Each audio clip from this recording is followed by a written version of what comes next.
ইবনাতিক, তুমি তোমার কলিজার টুকরা সন্তান কন্যা সন্তানের সাথে, তোমার কন্যার সাথে কেউ এই পাপ কাজটা করুক, এটা তুমি মেনে নিবে? এটা তুমি পছন্দ করো? সে বলল, লা ইয়া রাসূলুল্লাহ, হে আল্লাহর রাসূল, কশিন কালাম না, কখনো মানবো না। আমার মেয়ের সাথে কেউ এই কাজ করবে, আমি কখনো মানবো না।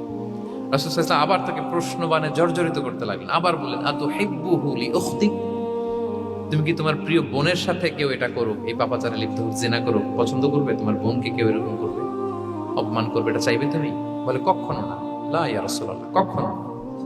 কেউই তো পছন্দ করবে না এটা। তখন রাসূল ইসলাম বললেন, তুমি যার সাথে জিনার অনুমতি চাইছো, সে তো কারো না কারো মা, কারো না কারো মেয়ে, কারো না কারো বোন। তুমি এভাবে কেন ভাবতে পারো না? সুবহানাল্লাহ। এই কথা বলার পরে তো সে একেবারে ইমোশনালি এমন ড্যামেজ হয়েছে, লজ্জায় কাচুমাচু হয়ে মাথা নিচু করে দাঁড়াইছে। তখন রাসূল ইসলাম তার পিঠে একটা আলতো চাপড় মারলেন, পরম মমতায় আলতো চাপড় দিয়ে তার জন্য দোয়া করলেন, আল্লাহুম্মা গফির যামবাহ ওয়া তাহহির কলবাহ ওয়া হাসসিন ফারজাহ। আল্লাহ, তুমি এই যুবকের পাপ মোচন করো। আল্লাহ, তুমি তার অন্তরটাকে পরিশুদ্ধ করো। আল্লাহ, তুমি তার চরিত্রটাকে নিষ্কলুষ করো। এই হাদিসের রাবি উনি বলতেছেন, ফালাম ইয়াকুন বা'দা যালিকাল ফাতা ইয়ালতাফিতু ইলা শাই। ওই দিনের পর থেকে এই যুবক কখনো কোনো পরনারীর দিকে রাস্তায় তাকায় নাই।